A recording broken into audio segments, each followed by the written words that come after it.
गृह मंत्री अमित शाह इस वक्त हैदराबाद के दौरे पर हैं। आपको सीधा लिए चलते हैं। परुगुला रामकृष्ण राव, कलोजी नारायण राव, दिगंबर राव, वामन राव नाइक और श्री वाघमरे को भी मैं मन से श्रद्धांजलि देना चाहता हूं। मित्रों, अभी अभी देश ने अपने आजादी का महोत्सव मनाया और आज तेलंगाना मुक्ति का दिन है। अंग्रेजों के गुलामी से मुक्ति के बाद, समग्र देश आजाद होने के बाद 399 दिन तक यहां पर क्रूर निजाम का शासन रहा और ये 399 दिन, 400 दिन समग्र तेलंगाना क्षेत्र की जनता के लिए नरक की यातनाओं से भी कठिन दिन थे। सरदार पटेल ने इस क्षेत्र की जनता की भावनाओं को सम्मान देते हुए 400वें दिन पर इस क्षेत्र को आजाद किया। कई संगठनों ने संघर्ष किया। आर्य समाज, हिंदू महासभा, उस्मानिया यूनिवर्सिटी में छेड़ा गया वंदे मातरम आंदोलन, बीदर क्षेत्र के किसानों द्वारा रचे गए लोक संघर्ष के गीत और आंदोलन और युवाओं ने साथ में मिलकर तेलंगाना मुक्ति का जो आंदोलन किया था उसको अंतिम स्वरूप देने का काम हमारे श्रद्धेय लौह पुरुष सरदार पटेल ने किया। मित्रों, जैसा किशन जी ने बताया, 75 साल तक देश की किसी सरकार ने इस महान दिन को, इसकी ऐतिहासिक स्मृति को हमारी युवा पीढ़ी को याद कराने के लिए कार्यक्रम की रचना नहीं की। तुष्टीकरण की नीति के कारण हमेशा वो डरते रहे और तेलंगाना मुक्ति दिन मनाने की सिलसिला नहीं शुरू हुआ।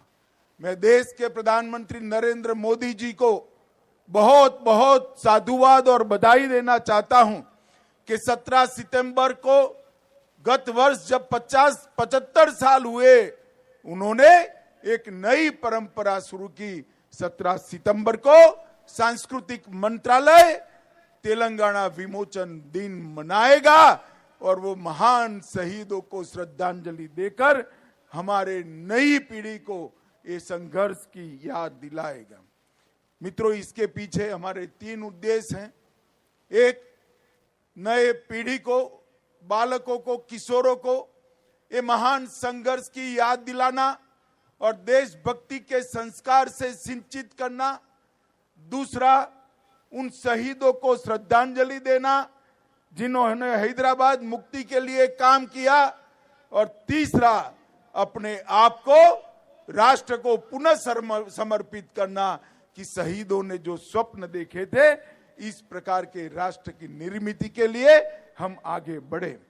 आज यहां पर एसएसबी इब्राहिम पट्टन के पारिवारिक आवास का वर्चुअल शिलान्यास हुआ है।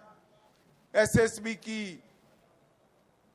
फोर्स में काम करने वाले दक्षिण भारत के सारे जवानों के परिवारों के लिए एक नई शुरुआत है और मैं आशा करता हूं उससे परिवारजनों के जीवन में काफी सुलभता आएगी, सुगमता आएगी और सुविधा युक्त जीवन ये जी पाएंगे।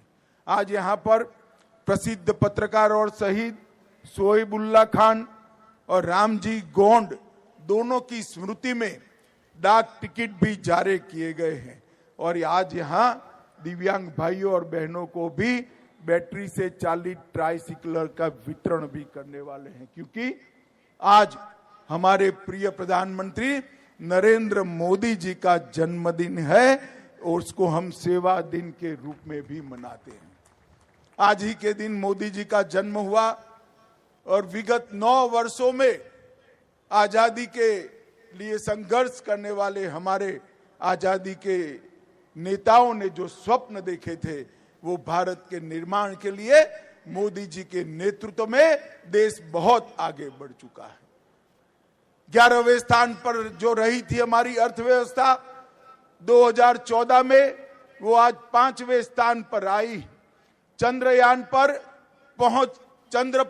चंद्रयान पहुंचाने वाला भारत विश्व में चौथा देश बना है और G20 के माध्यम से भारत की संस्कृति, भारत की कला, भारत के खान-पान, भारत की वेशभूषा, भाषाएं, ये सभी को विश्व के अंदर प्रसिद्ध करने का काम हमारे सम्माननीय प्रधानमंत्री ने किया है। इसके साथ साथ अफ्रीकन यूनियन को G20 में शामिल कर G20 को G21 में परिवर्तित करने का काम भी हमारे प्रधानमंत्री जी ने किया है। आतंकवाद, क्लाइमेट चेंज और अर्थव्यवस्था के बारे में मोदी जी का दृष्टिकोण समग्र विश्व के नेतृत्व ने आज स्वीकारा है और वो वैश्विक एजेंडा के रूप में दिल्ली डिक्लेरेशन से प्रस्तापित हुआ है। हमारे देश की कई धरोहर, चाहे उड़ीसा का कोणार्क मंदिर हो, चाहे नालंदा यूनिवर्सिटी हो, चाहे मधुबनी का पेंटिंग हो, इसको समग्र विश्व के सामने रखने का काम ये G20 समिट ने किया है। डिजिटल पब्लिक इंफ्रास्ट्रक्चर की वैश्विक मान्यता मिली। यूपीआई, बैंकिंग, आधार और मोबाइल टेक्नोलॉजी में भारत में जो क्रांति हुई है, इसकी भूरी भूरी प्रशंसा समग्र विश्व के नेताओं ने की है। मित्रों, आज मैं यहां आया हूं तब बहुत लंबी बात करना नहीं चाहता, परंतु एक बात जरूर कहना चाहता हूं। ये 400 दिन के निजाम के शासन में यहाँ की जनता ने जो अपार यातनाएं सहन की है, इसका हिसाब विश्व की यातनाओं के इतिहास में कहीं पर मिलना नहीं। इसीलिए सरदार पटेल ने कहा था, स्वतंत्र हैदराबाद भारत के पेट में कैंसर के समान है, उसका ऑपरेशन के बगैर और कोई रास्ता हो नहीं सकता। और इसलिए उन्होंने पुलिस एक्शन के माध्यम से हैदराबाद को स्वतंत्र करने का काम किया। बड़ी दुर्भाग्य की बात है, तेलंगाना की रचना के बाद भी तेलंगाना विमोचन दिन मनाने में वोट बैंक की पॉलिटिक्स के कारण ये पार्टियां जो संकोच कर रही है, मैं उनको कहना चाहता हूं, जो अपने देश के इतिहास से मुंह मोड़ लेते हैं, देश की जनता उनसे मुंह मोड़ लेती है। हमारे देश के इतिहास पर गौरव कर हमारे शहीदों के शहादत पर गौरव कर स्वतंत्र संग्राम के इतिहास पर गौरव कर ही हम इस देश और हैदराबाद को, तेलंगाना को आगे बढ़ा सकते हैं। और यहां पर जिस प्रकार से निजाम के क्रूर शासन ने कई फरमान दिए थे, माफूसा और गैर माफूसा का भेद खड़ा किया था, उससे मुक्ति सरदार पटेल ने दिलाई थी।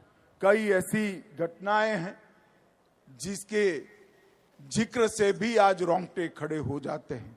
मैं एक ही का उल्लेख करना चाहूंगा। परक्कल्ला तेलंगाना 2 सितंबर 1947, 1500 से ज्यादा लोग भारतीय तिरंगा फहराने के लिए परक्कल्ला कस्बे में एकत्रित हुए। निजाम की रजाकार फौज ने जनरल डायर की तरह गोलियां चलाने का आदेश किया। 150 लोग घायल हुए, कई लोग मारे गए। ऐसा निर्मम हत्याकांड मराठावाड़ा के परभणी के गुंडा गांव में भी हुआ और बीदर के पास घोरटा में भी हुआ। इस सभी से मुक्ति दिलाने का काम सरदार पटेल ने किया। KM मुंशी और सरदार पटेल, ये दो देशभक्त नेताओं ने हैदराबाद मुक्ति का डिजाइन किया और उसको अंत तक लागू किया। और 10 अगस्त 1948 को सरदार पटेल ने कहा था कि हैदराबाद समस्या के समाधान का एक ही रास्ता है और वह है हैदराबाद का भारत में विलय, जिसको 17 सितंबर 1948 को उन्होंने सरेंडर किया और निजाम शरण में आए।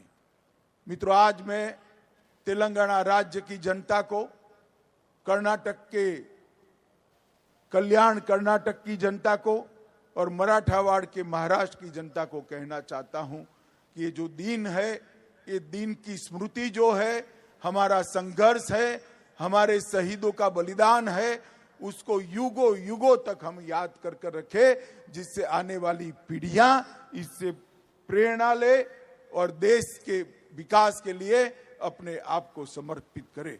अंत में मैं फिर से एक बार सरदार वल्लभ भाई पटेल, के.एम. मुंशी और जिन जिन सभी महान आत्माओं ने इस देश के लिए, हैदराबाद मुक्ति के लिए बलिदान दिया, वो सबको प्रणाम कर कर मेरी वाणी को विराम देता हूं।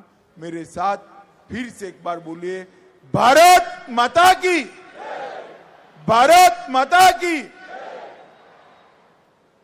धन्यवाद महोदय। तो मुक्ति दिवस पर हैदराबाद में इस वक्त गृह मंत्री अमित शाह मौजूद हैं और यहाँ पर इस वक्त संबोधित करते हुए लोगों को उन्होंने कई बातों का जिक्र किया। हैदराबाद से गृह मंत्री अमित शाह को इस वक्त आप लाइव सुन रहे थे और भारतीय संघ में किस तरीके से किन विषयों का जिक्र किया गया है हैदराबाद मुक्ति दिवस समारोह में शिरकत करते हुए गृह मंत्री अमित शाह की ये तस्वीरें हैदराबाद से आपके सामने। गृहमंत्री अमित शाह को यहाँ पर सम्मानित किया जा रहा है। नई परंपरा शुरू करने के लिए उन्होंने बधाइयां दी। साथ ही मुक्ति संग्राम के दौरों का जिक्र हुआ। शहीदों को नमन गृहमंत्री अमित शाह ने किया।